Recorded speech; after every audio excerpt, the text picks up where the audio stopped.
When you appear confident, you assume that you don't have commonly spoken fears like fear of being inadequate or not good enough.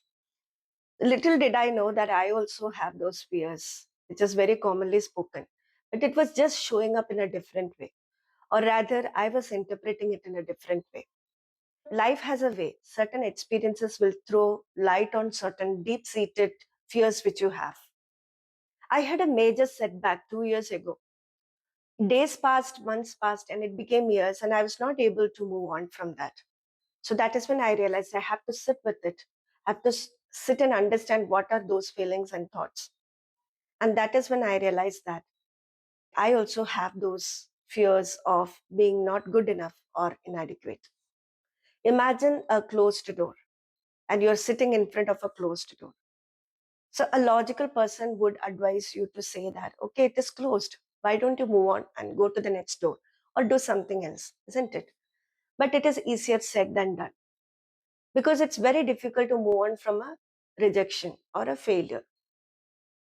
We don't accept it ended, right? We don't accept that the closed door is closed forever. We tend to resist that experience and we try to make it work. So, how about doing something else so that the door gets opened? But the door will not get opened. And that is when you realize that, okay, you have to do something about it. You will have to accept that it ended.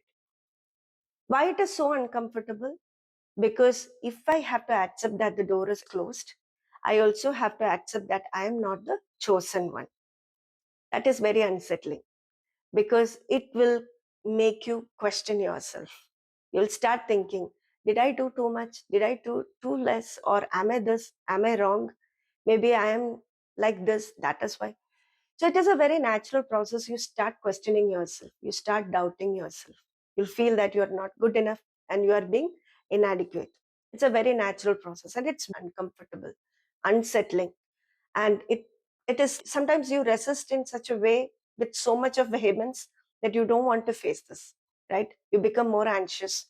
You resist and you try to force yourself to be in the control of the situation.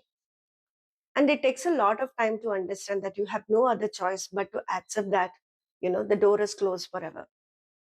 Now, when you say that you are not the chosen one, that is just a thought which you have. It comes with an attachment. It doesn't stand alone, right?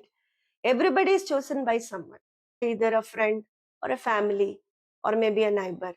But here, when I'm speaking about not being chosen, I'm talking about something like an attached person or an event. I'm not chosen for a position which I was aspiring for, or I am not chosen by someone whom I have kept them on a pedestal. You are trying to bring a kind of a conditional acceptance here. Right? Once that person accepts you, or once that job takes you as the person, then finally I'll feel worthy. So here, if you look into it, you're giving so much of power to something outside of you that you can finally feel worthy. Right? It is a very normal process which we all go through, isn't it?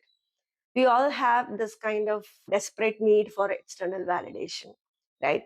And if you look closely, you also understand that external validation comes with a condition that it's not just any external validation. It has to come from someone whom you have valued a lot. Now, here what actually happens is you are not seeing yourself through your eyes. You're borrowing their eyes, you're borrowing their lens so that you can finally see value in you. When they reject you, you are basically able to see you only in a negative light, So when they reject you, you have to accept that, okay, you are not the chosen one because you have certain problems, isn't it? So you're seeing yourself through their eyes. Now, what actually happens is like you are living life like a performance. It's like 3, 4 choices are there, and the person has to choose me from all the choices. You're performing so that you can accomplish the goal of finally being chosen. Now, what actually happens is you're not living your life. You're living life for some kind of a destination which you thought is so much of value. And that is where your happiness is. You're bypassing your life. You are actually spending a lot of energy on something which is not in your control. This is what happens when you are denying certain ends, when you don't accept the loss, when you don't accept the rejection, when you don't accept failure. This is what happens within you. You're stuck because you are resisting, because finally accepting means you have to meet yourself. And that is very, very uncomfortable and unsettling. Thank you.